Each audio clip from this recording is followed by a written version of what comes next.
दिलंग नाम के एक पहाड़ी गांव में रहती थी माला। उसके पिताजी लकड़ियां काटते थे। माँ की मौत के बाद घर का सारा काम माला खुद अपने हाथों से करती थी। समस्या उस दिन हुई जिस दिन माला के पिताजी लकड़ी काटते वक्त पेड़ से गिरकर लगभग अपाहिज हो गए।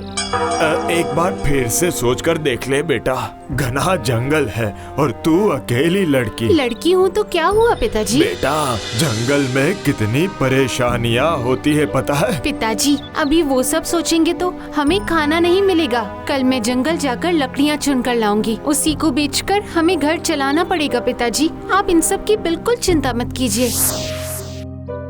माला लकड़ियां चुनकर वही लकड़ी बाजार में बेचकर घर चलाती है।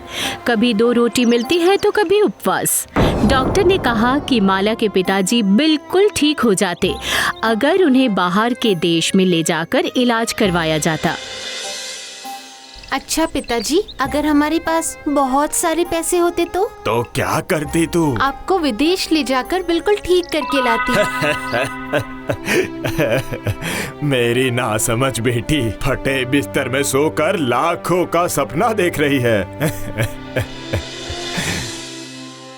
पिताजी, मैं चलती हूँ। संभल कर जाना बेटा। एक दिन माला लकड़ियां ढूंढ ढूंढ कर एक जगह पर इकट्ठा कर रही थी। अचानक देखती है कि दूर एक गुफा से कुछ लोग घोड़े पर चढ़कर निकल रहे थे। माला चौंक जाती है।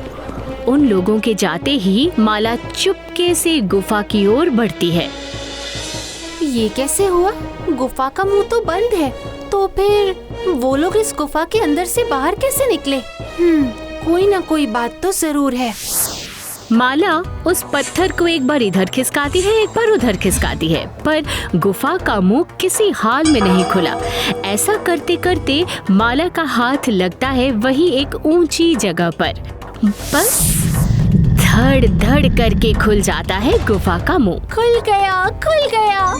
गुफा के अंदर खजाना देखकर अंदर जाती है माला और पीछे से धड़ धड़ की आवाज के साथ गुफा का मुंह बंद हो जाता है। बाप रे, कितने सारे मोहर! सच में ये तो पिताजी से सुनी हुई कहानी वाली अली बाबा की गुफा है। मतलब ये डकैतों की लूट की हुई संपत्ति है। नहीं नहीं, यहाँ से भागना पड़ेगा। और माला जहाँ से अंदर आई थी वहाँ दौड़ कर जाती है, धक्का मारती है, लेकिन गुफा का मुंह नहीं खुलता है। ये क्या हुआ? ये खुल क्यों नहीं रहा? जरूर यहाँ पर भी कोई बटन होगा या फिर कोई मंत्र होगा। मतलब खुल जा सिमसिम की तरह। हाय हाय, अब क्या होगा? पिताजी तो मेरी राह देख रहे होंगे। बाप रे, कितना भयंकर है। मैं इस मायावी गुफा का पहरेदार हूँ, तुम्हारा कोई नुकसान नहीं करूँगा। मैं निकलना चाहती हूँ, निकलने का रास्ता बता दीजिए। वो तो नहीं हो सकता, तुम्हें यहीं पर रहना पड़ेगा। क्यों? मैंने आपकी किसी चीज को हाथ भी नहीं लगाया। इस गुफा में अगर कोई खाली हाथ आता है तो अटक जाता है और कभी नहीं निकल पाता। तो फिर वो लोग कैसे निकल गए? वो लोग डकैती करके सारी संपत्ति यहाँ रख कर जाते हैं, इसलिए निकल पाते हैं। तो फिर वो लोग डकैती करके जो खजाना यहाँ रख कर जा रहे हैं, वो उसे लेकर कभी बाहर नहीं निकल सकते? हाँ, निकल सकते हैं। समूथलिया चीजें रख कर समूथलिया चीजें लेकर जा सकते हैं। ठीक है। सुनो राक्षस, मैं अपना जूता रख कर जा रही हूँ, अब तो मुझे जाने दो। क्या कहा? जूता? हाँ, आपके कहे अनुसार मैं ये लेकर आई हूँ और यहीं रखकर जा रही हूँ। बदले में कुछ ले भी नहीं रही हूँ। वही तो सही है, सही कहा तुमने। जाओ। माला की समझदारी के आगे राक्षस बुद्धू बन जाता है और वो मजबूर होकर गुफा का मुंह खोल देता है। अगले दिन जब सारे डकैत लौटते हैं तो उन्हें माला का जूता दिखता है। ये क्या? ये किसका जूता है? लगता है किसी लड़की का है। गुफा में लड़की कैसे आई और बाहर कैसे गई? ये असंभव है। अरे सरदार, इतनी चिंता क्यों कर रहे हो? खजाना वैसे का वैसे ही है, कुछ भी चोरी नहीं हुआ, देखिए ना। नहीं नहीं, राक्षस कौन आया था अंदर और वो बाहर कैसे निकला?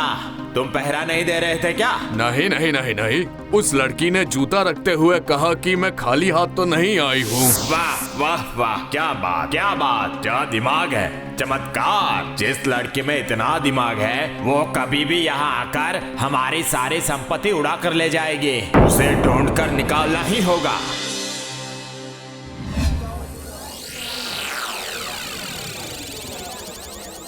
धत, फालतू में अपना जूता वहाँ रख कर आना पड़ा। ये सब मेरे ज्यादा जानने की वजह से हुआ।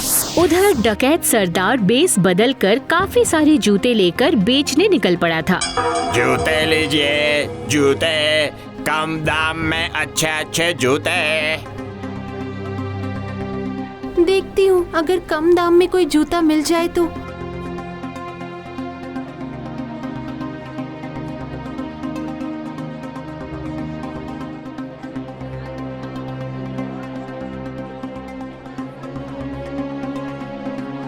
ये कितने का है? इसका दाम काफी कम है बेटा, सिर्फ 3 रुपए। माला की नजर पड़ती है अपने जूते की तरफ। अरे ये तो मेरा ही जूता है। हाथ बढ़ाकर लेने जाती है माला, पर हाथ हटा लेती है। तो क्या ये उन डकैतों में से कोई है? सत्यानाश, अब क्या होगा? भागना पड़ेगा, मुझे भागना पड़ेगा यहाँ से। उस लड़के ने इस जूते पर हाथ लगाकर फिर हटा लिया। देख लिया पर लिया नहीं। क्यों? तो क्या ये वही लड़की है? देखना पड़ेगा। जूते छोड़कर माला का पीछा करके सरदार माला का घर पहचान गया। माला समझ गई कि और बच नहीं पाएगी, किसी भी हाल में भागना होगा। लेकिन कैसे कैसे कैसे? पिताजी, हम लोगों को यहाँ से जाना होगा। क्या जाना होगा? पर क्यों? कहाँ जाना है? पता नहीं पिताजी, हमें जाना ही होगा। अब हम यहाँ और नहीं रह सकते, यहाँ खतरा है। आप ज्यादा मत सोचिए, मैं कोई ना कोई इंतजाम कर लूंगी। माला अपने पिताजी को खाना खिलाकर निकल पड़ती है जंगल की ओर। दूर छिपकर इंतजार करती है डकैतों के बाहर जाने का। डकैतों के जाने के बाद काफी संभल कर माला गुफा की ओर बढ़ती है। वो अपने हाथ में एक पत्थर उठा लेती है और गुफा का बटन दबाकर गुफा के अंदर चली जाती है। ये क्या, तू फिर से यहाँ पर आ गई? हाँ, लेकिन इस पर खाली हाथ नहीं आई हूँ। ये देखिए। ये क्या, पत्थर किस लिए लेकर आई हो? क्यों? आपने ही तो कहा था कि इस गुफा में आने के लिए साथ में कुछ लेकर आना पड़ता है, इसलिए ये पत्थर लेकर आई हूँ। और इस पत्थर के समतुल्य खजाना मैं यहाँ से लेकर जाऊंगी।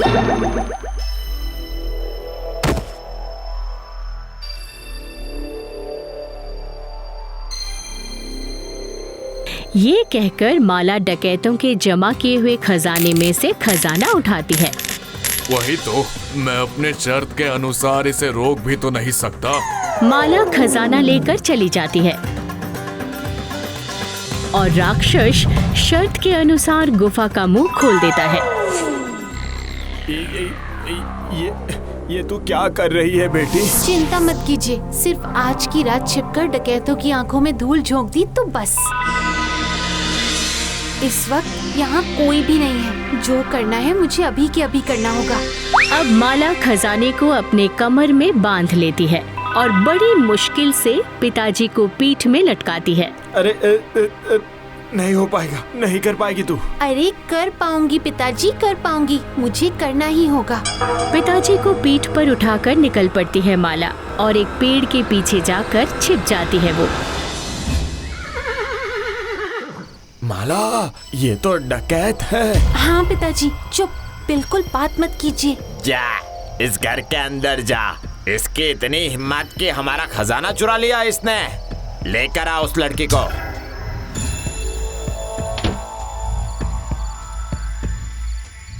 सरदार, अंदर कोई नहीं है, भाग गई है, घर खाली है। और हमारा खजाना नहीं, वो भी नहीं है। क्या दिमाग है, क्या दिमाग है। आहाहाहा। चारों ओर ढूंढ कर देखता हूँ, देखते हैं कहाँ तक भागती है। नहीं, ज्यादा तो नहीं लिया, थोड़ा सा ही लिया बस। और जिस लड़के में इतना दिमाग है तो उसका इतना तो हक बनता है। चलो सब वापस चलो। सारे डकैत एक एक करके जाते ही माला अपने पिताजी को लेकर निकल आती है। पिताजी, हम कल सुबह ही यहाँ से निकल जाएंगे। मुझे जितना मिला है मैं उसी से आपका इलाज करवाऊंगी। उसके बाद हम लोग कहीं और घर लेकर रहेंगे। आप फिर से अच्छे से पहले की तरह चल फिर पाएंगे। लकड़ियाँ काटेंगे और मैं घर का काम करूंगी।